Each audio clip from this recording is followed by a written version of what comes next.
क्योंकि बहू झूठ नहीं बोलती। सुधा और राकेश के 3 बेटे थे। शादी के बाद तीनों माँ बाप से दूर रहते और सिर्फ त्योहारों में आते।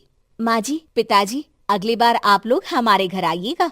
अरे नहीं बहू, सब यही आ जाते हैं तो घर खिला खिला लगता है। हाँ बहू, तू हमेशा बुलाती है तो जरूर आएंगे तेरे पास भी। हाँ हाँ, दीदी का घर बड़ा जो है, सब कुछ आपने शादी के बाद दीदी को ही तो दे दिया था। हमें भी दिया होता तो हम भी बड़ा घर लेते। क्यों सुनील? अरे नहीं नहीं, पापा ने सबको एक बराबर ही दिया है। छोटी बहू, क्या चाहिए तुम्हें, बोलो।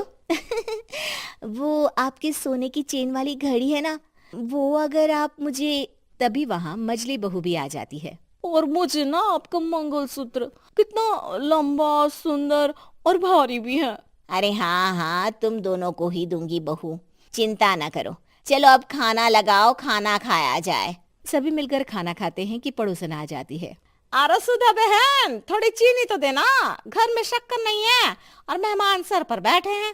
अरे छोटी बहू, चाची को शक्कर तो दे दो।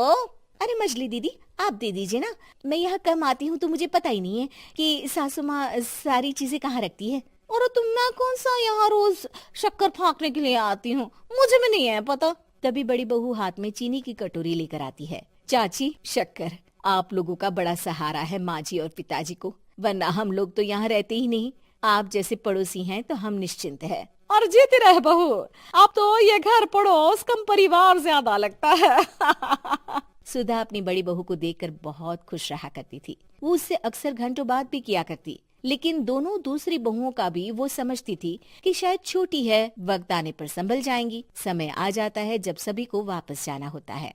माँ जी, हम लोगों की फ्लाइट पहले है, हमें इजाजत दे। वो सास के गले लगकर चली जाती है। थोड़ी देर बाद छोटी बहू कहती है, माँ जी, मैं ना ये सोफे के कवर और चादरें ले जा रही हूँ, यहाँ तो ऐसी ही पड़ी रहेंगी। हाँ हाँ बहू, ले जा, और कुछ चाहिए तो बोल। और तो चाहिए बहुत कुछ, पर चलिए कोई बात नहीं, अगली बार ले जाऊंगी मैं।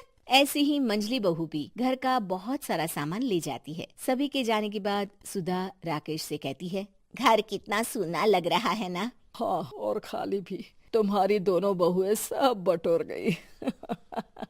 अरे ठीक है ना, हम दोनों ही तो हैं, कितना सामान लगेगा, फिर उन लोगों की नई गृहस्थी, इतना मत सोचा करे। समय बीतता है। ऐसे ही हर साल त्योहारों में सुधा और राकेश के बच्चों की बहू आते और जाते वक्त ढेर सारा सामान पैक कर कर ले जाती। लेकिन कुछ ही सालों में सुधा का देहांत हो जाता है। पिताजी, आप यहाँ अकेले क्या करेंगे? हम लोगों के साथ चलिए। अरे नहीं नहीं बहू, इस घर में सुधा की यादें हैं, मैं उसे नहीं छोड़ सकता हूँ। अब तुम लोगों की माँ नहीं रही। देख लो, वैसे तो मैंने उसके जीते जी सब कुछ दे दिया है, लेकिन कुछ उसका पर्सनल कीमती सामान था जो ये है, ले लो। सामान में होती है एक घड़ी और एक मंगलसूत्र। माँ जी ने कहा था कि वो ये घड़ी मुझे देंगी। हाँ हाँ, पिताजी, माँ ने सबके सामने ये घड़ी सरिता को देने के लिए कहा था। उठा लो सरिता माँ की घड़ी। अब क्या था, छोटी बहू फट से घड़ी उठा लेती है। और पिताजी, ये मंगलसूत्र तो माँ ने मुझे ही देने को कहा था, याद है ना? वो सभी की ओर इशारा करती है। तू भी ले ले ये हार बेटा, कोई बात नहीं। मंजली फटाक से हार उठा लेती है। ससुर बड़ी बहू की तरफ देखते हैं। तुझे क्या दूं बेटा? पिताजी, माँ ने एक चीज मेरे लिए भी रखी है। सभी के कान खड़े हो जाते हैं कि आखिर सास ने क्या रखा होगा बड़ी के लिए। अरे माँ जी तो दीदी से प्यार भी ज्यादा ही करती थी, हमेशा उनसे बात किया करती। जरूर कोई बड़ी और अपनी प्रिय चीज दी होगी दीदी को।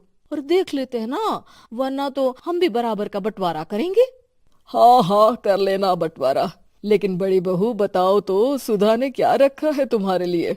अभी तो हम लोग यही हैं पापा जी, जब जाने लगेंगे तो बता दूंगी। बड़ी बहू के मुंह से ये बात सुनकर बाकी दो बहुएं सोचने लगती हैं कि आखिर क्या है जो दीदी को सासू माँ देकर गई है। दीदी, ऐसा तो नहीं ना कि पूरे घर का आधा हिस्सा माँ बड़ी भाभी को देकर गई हो? तभी वहाँ ससुर आ जाते हैं। नहीं नहीं, ऐसा कुछ नहीं है। मकान तो तुम तीनों का बराबर से है। देखो, बड़ी बहू से तुम्हारी सास ज्यादा जुड़ी थी, न जाने क्यों घंटों बात किया करती थी। पता नहीं क्या देकर गई है उसे। और ससुर जी, आपको क्या पता, चालाकी से पूरे घर के पेपर में साइन करवा लिए हो, या फिर कोई छुपा गहना।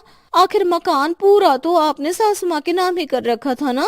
अब घर में ये सस्पेंस बन जाता है कि आखिर बड़ी बहू क्या लेकर जाएगी। फिर वो दिन भी आ जाता है जब बड़ी बहू के जाने का समय हो जाता है। बेटा, परसों तुम चली जाओगी, बताया नहीं, माँ ने तुम्हें क्या दिया?